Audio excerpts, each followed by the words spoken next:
Kamu udah ngajak anak bulmu jalan-jalan sampai 3 kali, jogging ke Mars bolak-balik, dan pulangnya mampir beli kopi di kafe favorit.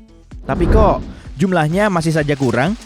Dengan senter di kepala, kamu lari ke supermarket langgananmu jam 1 pagi. Akhirnya, jam pintarmu menampilkan ucapan selamat lengkap dengan konfetinya. Kamu sudah mencapai target 10.000 langkah setiap hari. Rupanya, jumlah ini nggak berasal dari hasil penelitian panjang selama bertahun-tahun, tapi kampanye marketing yang dipasarkan sebelum Olimpiade musim panas di Tokyo pada tahun 1964. Jadi, ada perusahaan jam yang menjual pedometer. Nah, mereknya ini bisa kita artikan sebagai penghitung 10.000 langkah. Kemudian, pihak produsen telah memilih jumlah ini karena 10.000 terlihat seperti bentuk orang berjalan dalam angka kanji. Rata-rata manusia berjalan sebanyak 3.000 sampai 6.000 langkah setiap hari. 30 menit latihan setara dengan tambahan 3.000 langkah. Dengan dua aktivitas ini, kamu hampir mencapai target 10.000 langkah dalam sehari. Kalau kamu melakukannya bukan karena alasan kesehatan ataupun alasan logis lain, bisa-bisa kamu sendiri malah akan down. Seringnya memang begitu. Selain itu, kalau kamu cukup kuat untuk melampauinya, angka 10.000 yang terlihat di indikator justru bisa bikin kamu patah semangat. Udahlah, jangan terlalu ambil pusing dengan angka yang dibuat-buat itu. Tiap manusia punya keunikan dan gaya hidup yang berbeda-beda. 10.000 langkah bisa aja terlalu banyak untuk bikin tubuhmu tetap sehat, atau malah terlalu sedikit bagi temanmu.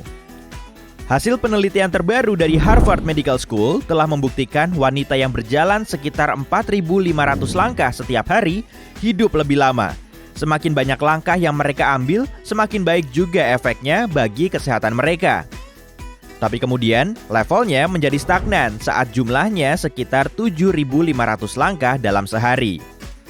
Ahli kesehatan menyarankan orang dewasa untuk melakukan aktivitas fisik berintensitas sedang setidaknya selama 150 menit dalam sehari. Misalnya, jalan cepat, berenang, atau aktivitas berat seperti berlari atau kelas cardio dance selama 75 menit. Berjalan memang sebaiknya jadi bagian aktivitas itu, tapi bukan cuma itu aja kok. Memvariasikannya justru akan lebih memberi manfaat kesehatan daripada bersusah-susah jalan hanya demi mencapai target 10.000 langkah. Meski begitu, jangan kebanyakan mager juga ya. Orang yang kebanyakan duduk, yaitu setidaknya selama 13 jam dalam sehari, gak akan mendapat manfaat dari olahraga selama 1 jam. Nah, kalau gaya hidupmu gak terlalu banyak melibatkan aktivitas fisik, berarti kamu perlu lebih dari 10.000 langkah setiap hari. Kamu juga nggak harus tidur selama 8 jam penuh dalam sehari kok. Ingat ya, tiap individu memang berbeda, dan waktu tidur yang kamu perlukan bisa saja lebih lama atau malah lebih singkat, tergantung ritme sirkadianmu. Jam internal 24 jammu kemungkinan juga berbeda dari orang lain. Waktu tidur yang disarankan adalah selama 7-9 jam dalam sehari. Tapi kamu perlu melaluinya secara optimal agar tubuhmu tetap fit. Jangan berlebihan juga, oke?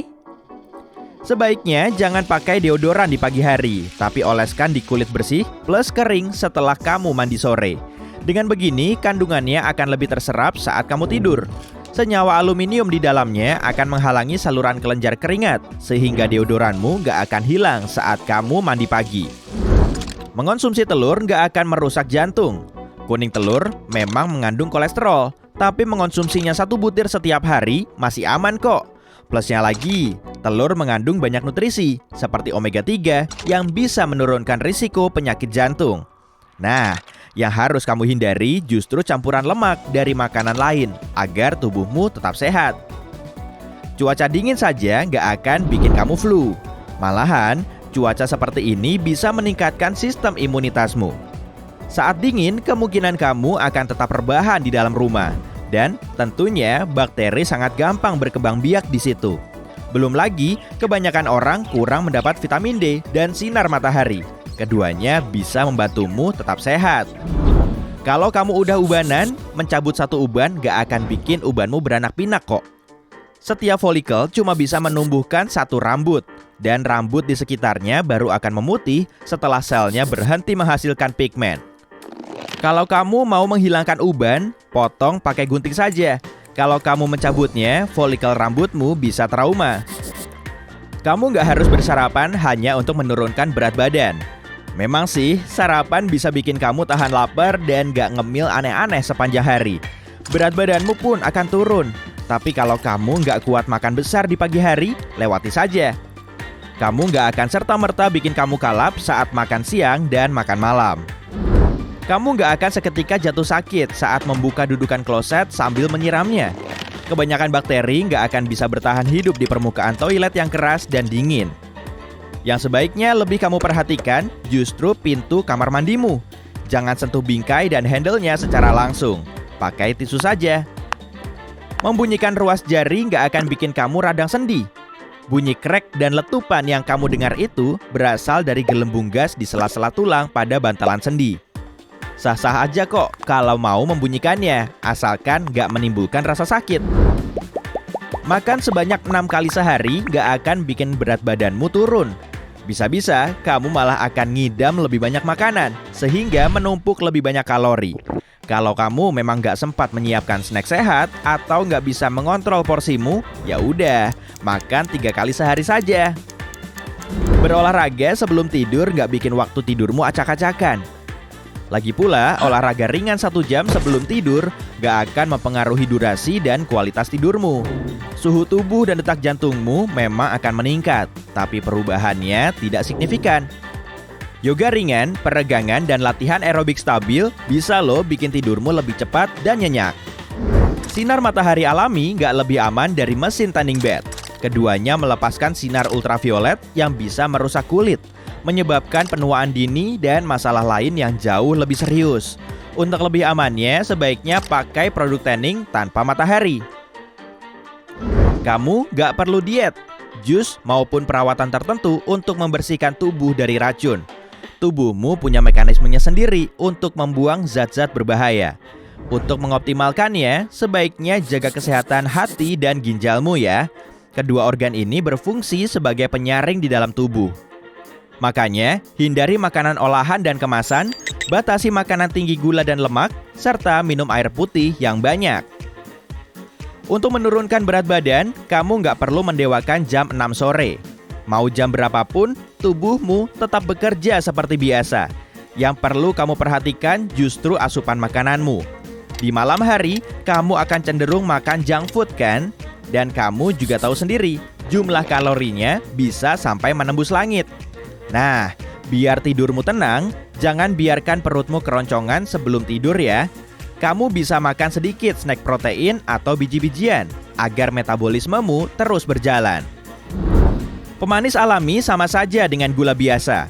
Gula aren, madu, sirup maple, dan nektar agave punya banyak kalori kosong dan hampir nggak ada nutrisinya.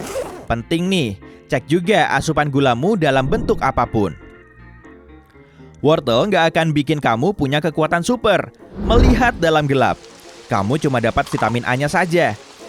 Sayuran oranye ini membantu mata mengubah cahaya menjadi sinyal yang masuk ke otak. Dan kamu perlu mengasup vitamin A dengan lemak agar kinerjanya optimal. Intinya, wortel bisa membantu menjaga matamu, tapi nggak akan mempertajam penglihatanmu.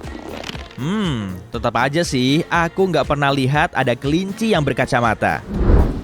Makanan kaleng juga punya sejumlah nutrisi, karena bisa jadi pengganti buah dan sayuran segar yang nggak tumbuh di musimnya. Makanan ini diproduksi di puncak musim, dan dikemas dalam kaleng dalam hitungan jam.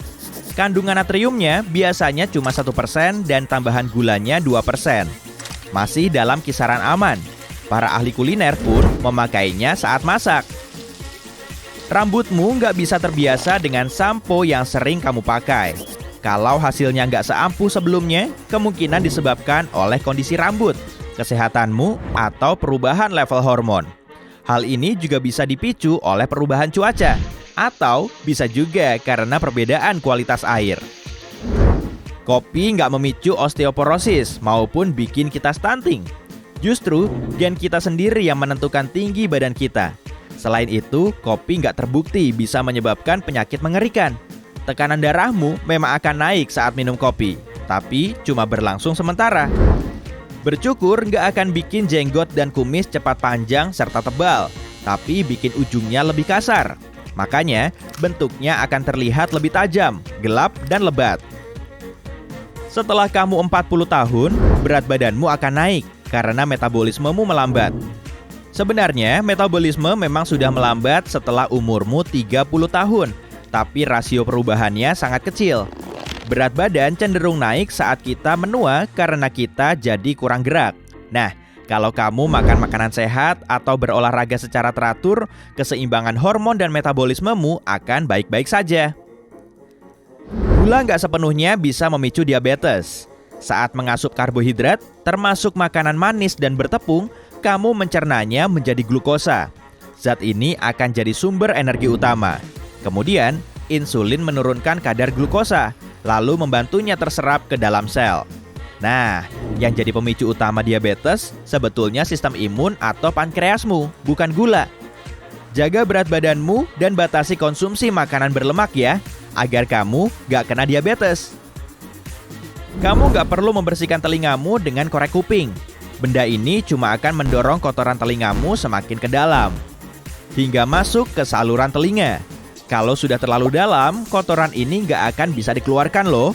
Korek kuping juga bisa melukai gendang telinga serta menyebabkan hilangnya pendengaran. Ingat baik-baik nih, kamu nggak perlu membersihkan kotoran telinga karena telingamu punya sistem pembersih alami di salurannya. Kamu ngerti kan?